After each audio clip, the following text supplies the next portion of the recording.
झारखंड में 14 लोकसभा सीटें हैं और 2019 में इनमें से 12 सीटों पे एनडीए ने कब्जा जमाया था, 11 पे बीजेपी ने और एक पे यानी गिरिडीह से एजेएसयू के चंद्रप्रकाश चौधरी ने जीत दर्ज की थी। अब इस बार एक नया पॉलिटिकल नेता या कह सकते हैं फोर्स उभर कर सामने आया है जो कई जगहों पे मुकाबलों को त्रिकोणीय बना रहा है और उनका नाम है जयराम महतो। यहाँ पे अगर हम लोग बात करें तो जिस वर्ग से जयराम महतो आते हैं उनका अच्छा खासा तादाद है और लगभग 20% से ज्यादा वोट कुर्मी वोट बैंक के रूप में यहाँ पे कहा जाता है या ओबीसी वोट बैंक हम कह लें। और यही वजह है कि जयराम महतो क्या बाकी जो पॉलिटिकल अलायंस है या बाकी जो पॉलिटिकल पार्टीज है उसके लिए थ्रेट बनकर उभर रहे हैं, इसको लेकर चर्चा शुरू हो चुकी है। और ये कहा जा रहा है कि अगर वो बड़ा फोर्स बनकर उभर रहे हैं तो क्या इसका आगे चल के कोई राजनीतिक भविष्य भी हो सकता है या जयराम महतो का, या फिर वो अगर कोई पॉलिटिकल पार्टी फ्लोट करते हैं तो उसका। ये तमाम चर्चा शुरू हो चुका है। खुद जयराम महतो इस बार कंटेस्ट कर रहे हैं गिरिडीह सीट से और वहां पे चूंकि सिटिंग एमपी एजेएसयू के चंद्रप्रकाश चौधरी हैं जो उसी कम्युनिटी से आते हैं जहां से जयराम महतो आते हैं।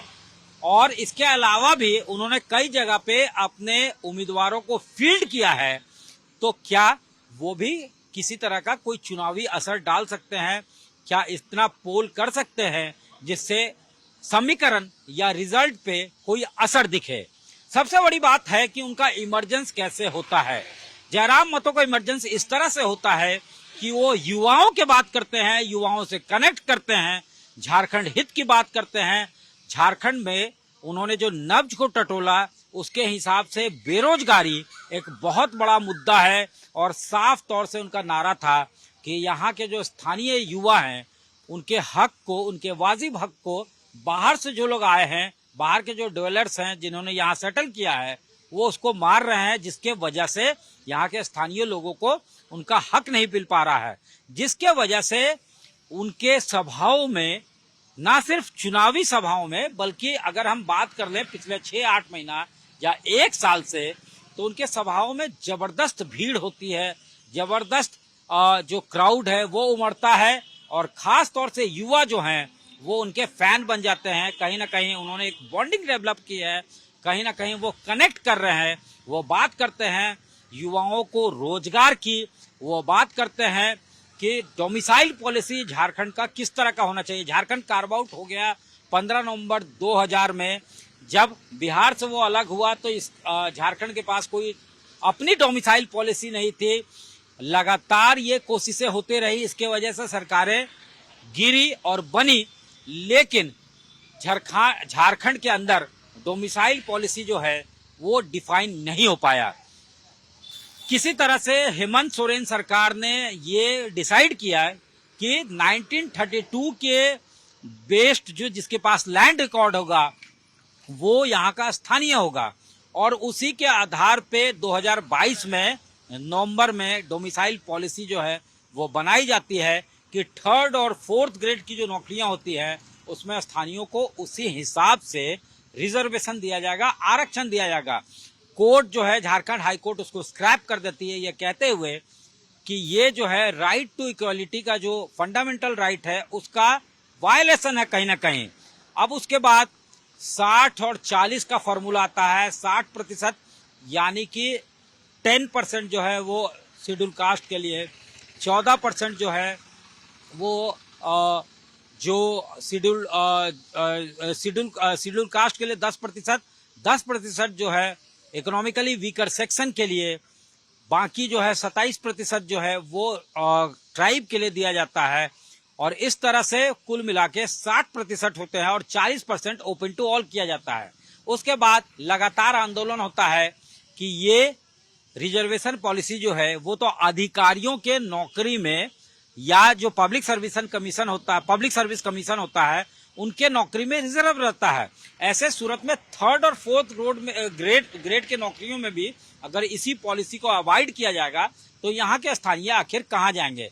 और ये तमाम ऐसे मुद्दे हैं जो सही कॉर्ड को स्ट्राइक करता है, सही जगह पे हिट करता है, और जयराम महतो का जो फैन फॉलोइंग है वो बढ़ते चला जाता है। पहले वो कहते थे कि ये सिर्फ आंदोलन है, आंदोलन वो करते थे, और ये कहते थे कि अभी उन्होंने डिसीजन नहीं लिया है कि पॉलिटिकल पार्टी के रूप में भी वो आंदोलन अपना जारी रखेंगे, वो पॉलिटिकल जो मेन स्ट्रीम पॉलिटिक्स है उसमें आएंगे या नहीं आएंगे। इन बातों पे लगातार जिरा होती थी, बहस होती थी, लेकिन बाद में उन्होंने डिसाइड किया कि वो मेन स्ट्रीम पॉलिटिक्स में आएंगे। उन्होंने कुछ सीटों पे कैंडिडेट भी दिए। अगर हम रांची की ही बात कर ले तो देवेंद्र महतो को उन्होंने फील्ड कर दिया रांची लोकसभा क्षेत्र से। इसके अलावा खुद वो चुनाव लड़ते हैं गिरिडीह से। जैसे ही गिरिडीह से वो चुनाव लड़ते हैं तो ये कहा जाने लगा कि वो कहीं ना कहीं वोटों का जो समीकरण है उसको इफेक्ट कर सकते हैं, उसके ऊपर असर डाल सकते हैं। हो सकता है ये बीजेपी को असर करे या फिर इंडिया गठबंधन के वोटों पे भी असर करे, लेकिन मुकाबला ये त्रिकोणीय हो सकता है। किसी को इससे लाभ हो सकता है, किसी को इसको फायदा हो सकता है। अब बड़ी बात यह है कि वहां से वो चुनाव जीतते हैं या नहीं जीतते हैं ये और बात है, लेकिन आगे चल के जिस तरह से वो अपने आइडेंटिटी को स्टैब्लिश करने में सफल हो रहे हैं तो ये समझा जा सकता है कि झारखंड के राजनीति में, झारखंड के पॉलिटिक्स में वो एक बड़ा फोर्स बन के उभर रहे हैं।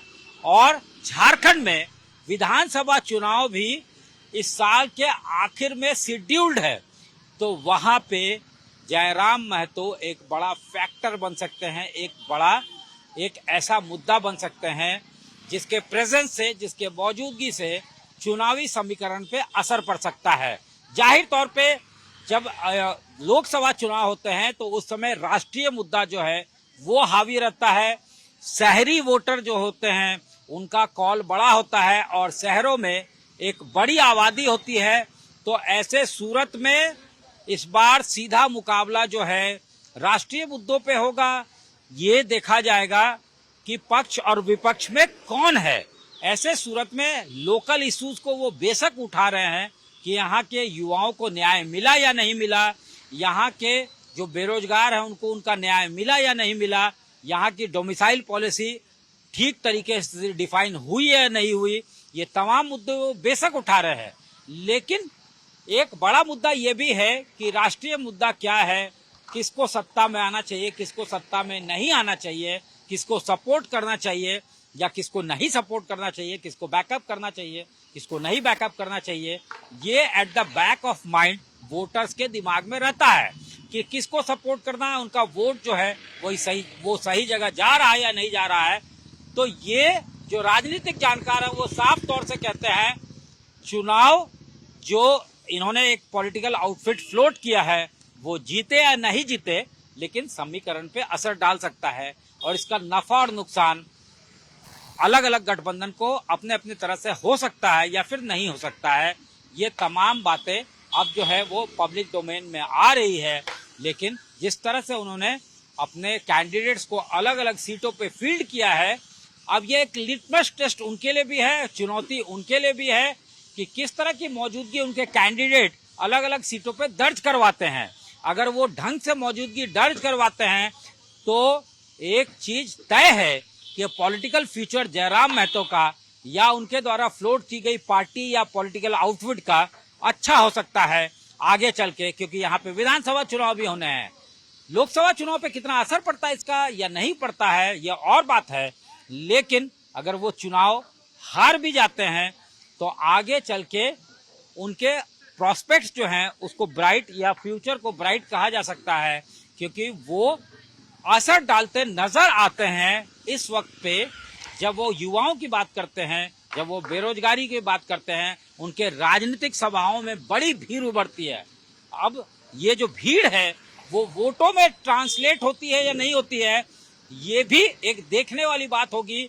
पोलराइजेशन होता है या नहीं, मोबिलाइजेशन उनके पक्ष में होता है या नहीं, गैल्वेनाइजेशन उनके पक्ष में होता है या नहीं, ये और बात है। लेकिन ये तय है कि ये कहीं ना कहीं भविष्य में असर डाल सकता है, कहीं ना कहीं फ्यूचर में इस तरह का असर डाल सकता है कि एक फोर्स जो है या एक आइडेंटिटी के रूप में वो झारखंड में उभर सकते हैं। ये साफ तौर से है, ये कहना है कि गिरिडीह में सीधा टक्कर जो है वो एनडीए के जो कॉमन उम्मीदवार है चंद्र प्रकाश चौधरी उनके और इसके अलावा इंडिया गठबंधन के बीच है, लेकिन तीसरे फोर्स के रूप में वो जबरदस्त तरीके से उभरे हैं। उनका वोट वो कितना वोट शेयर लेते हैं, ये तमाम बातें आगे के फ्यूचर को तय करेगी।